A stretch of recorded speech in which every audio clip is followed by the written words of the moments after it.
It's like, we don't pay for PhDs. Nobody pays for PhDs. And he said it so matter-of-factly. And I'm like, what do you mean? Yeah. He was like, the STEM PhDs are free. And I think it's gatekept because white people are... I should probably go get another degree. A STEM degree. My grandmother grew up in very, very rural Mississippi. And she told me stories about a lot of the racism that she experienced. And also my grandfather, being from Texas, they grew up in a time where it was very hard to be black, to exist in America. And so, for instance, for me, I knew that I wanted to be an astronaut. So one of the requirements for the astronaut program is to have a graduate degree. And so there are other careers like that you need a graduate degree to pursue them. And so I just want more and more black people to be aware of this so that they're not limited, they're not pigeonholed or just forced to conform to the status quo, you know? Yeah. Entertainment industry or becoming a basketball player.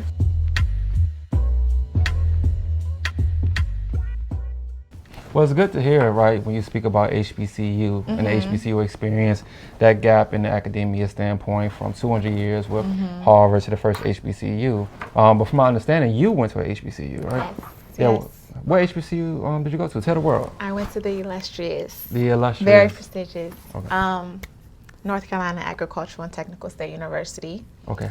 I also served as the 85th Miss North Carolina A&T State University. But that was the #1 producer of black engineers in the nation. Okay. Where I double majored. So I was a biological engineer and applied mathematics major. Okay.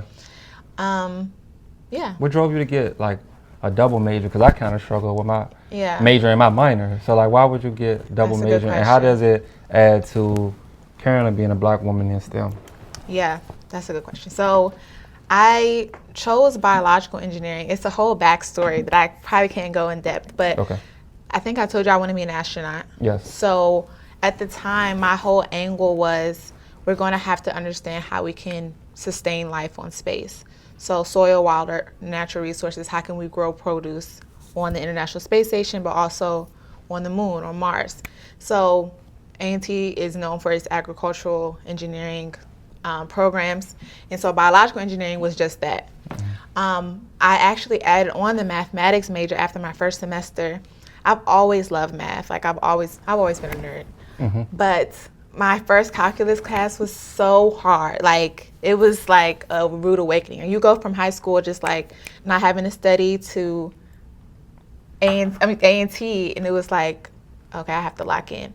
But it's like I fell in love with the challenge of it all. Like at the end of that first semester, I asked my math teacher if not only can I add math as a major because she'd be my advisor, because she was just so supportive and like willing to go the extra mile to make sure that I understood it. I basically spent the entire semester in her office hours. Okay. But that's why I chose math. I realized that I loved it because I was always like drawn by the challenge of it. And I chose the biological engineering for the space astronaut angle. Okay. So I want to take a flip right there. So you thrive within challenging environments, right? Well, I would say. Right? Yeah. You would say. I mean, you have to as a PhD, Yeah. So for the next black woman who's studying in STEM or wants to get into STEM, I believe in passing the torch. I believe everything is essentially a track meet. How can we pass it on to the next person to continue going up? What would be some words of advice that you can give the next black woman who's currently in this space or coming up into this space of encouragement so that they can break down those barriers and overcome challenges? That's a really good question because I'm really big on legacy, and I think that's literally the motivation behind Melanated PhD. I wanted to now reach back because I know if I had somebody like me to walk me through the doctoral program and what it would take, and like even applying, I don't have anybody in my family who has a biomedical engineering PhD. But what I would tell, especially the little black girl who wants to pursue, is confidence is like more than half the battle. I think the most successful people in life don't really have an edge up anywhere else besides maybe they're delusional enough to believe that they can do it. And so I think that that's something that I grew in over time, but if I came in just with the wherewithal of like this is going to happen. Like, failure is not an option. And just believing in myself and having the confidence to go after it and not being deterred by the challenge of it all, that's helpful, because it's not that it was like an internal battle. It's just a lot of times imposter syndrome in your environment in academia can be very toxic, and it can be very mentally draining.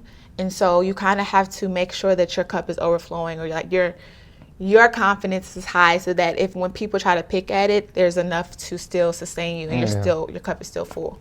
Okay. If that makes sense. No, definitely. Yeah. Right. I think what I'm hearing is that everything comes from within. Mm-hmm. If you build yourself up to a certain level within, mm-hmm. mentally, emotionally, physically, whatever the case may be, external factors really can't. Well, they can do something, but they can't do so much.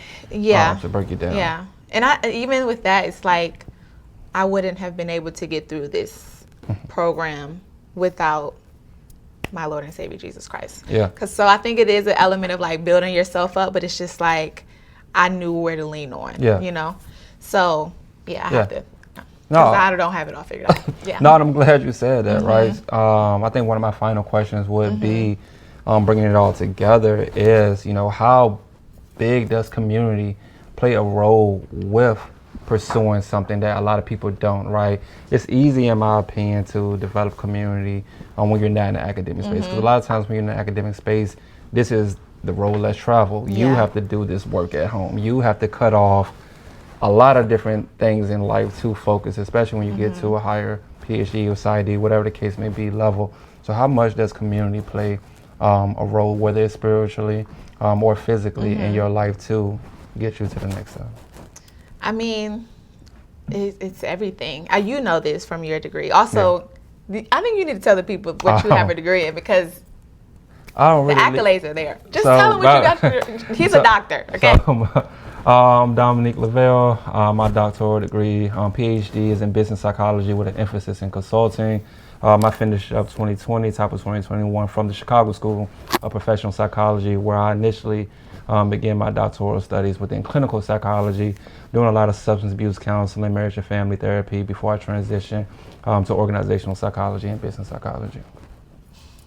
The resume is thick. Okay, to answer your question, community is everything, because I think one of the things to the confidence piece is like not anchoring your identity in the degree, right? So it's like I have high self-esteem, or you should have high self-esteem because of knowing who you are. So if the degree, if all else fails, like you know who you are. And I think community is so important to that in terms of like who I am.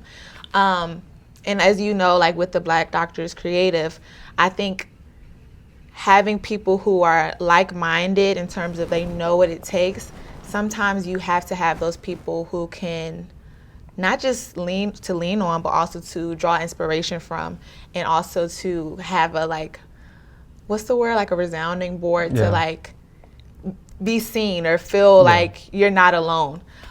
So community has been everything. My family has always been super supportive. I think in that sense, I'm very blessed. I think that's really what has set me apart, like the strong core nucleus that I have in my family and friends, and like recent community friends and similar academic spaces. Cause like everything ebbs and flows, right? From the people you meet, the people you don't meet, the spaces created, spaces that have to be taken away. And you spoke a little bit about, us as Black creators, right? In the Black Creative Collective.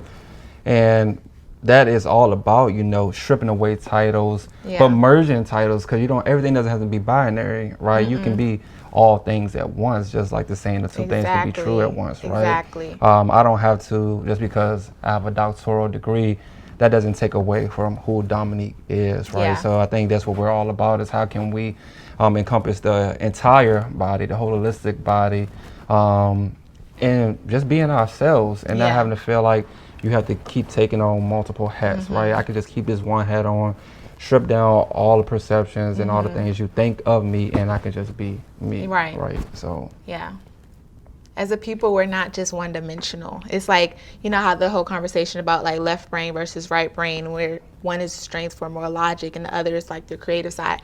But you can't have one side of the brain without the other. Correct. And some people don't even recognize that we're all a system. Everything is a system. And when you are neglecting one part of the system, you're never optimizing your potential. Correct. So I think that the Black Doctors Creative, not shameless plug, is such an important space because it's literally how you sustain in a high stress situation or environment like academia. Being Black, being a doctor. And having the creative outlets to creative balance the stress and trauma. Of the world. Of the world, of your program, of everything. So, I mean, I think that kind of concludes, right? You know, thank you. What do you want us to call you? Is it Dr. Dime? Diamond Baby D? What you want people to call you? I think I'm going to go by Dr. Dime. Dr. Dime. Dr. Dime. Dr. Dime. Yes. So we got Dr. Diamond. Yeah. Dr. Dime. Dr. See, Dime. oh Dr. God. Dime. Dr. Dime and Dr. Dom reporting live from her laboratory, like Dexter's laboratory. And so this is the introduction, and here we are. Yes. Thank you. This is really a dream come true. I think it really represents the intersection of everything I'm passionate about, which is advocacy, education, science, and my Blackness, which is what I'm most proud of. I think that's the biggest thing, right? I think it's a thing of anti-Blackness right now. Blackness and African Americans.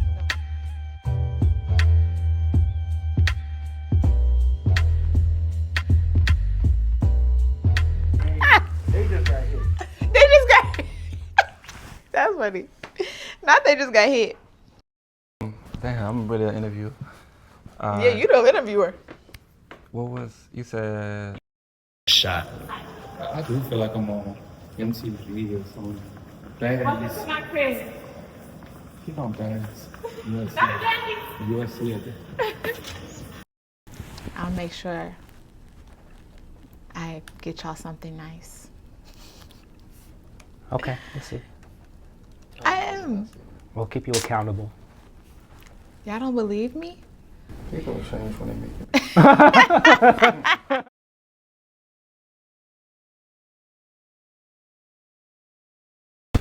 Hey guys, it's Diamond, and this is the Melanated PhD, and I'm so excited to announce the launch of the Melanated PhD podcast.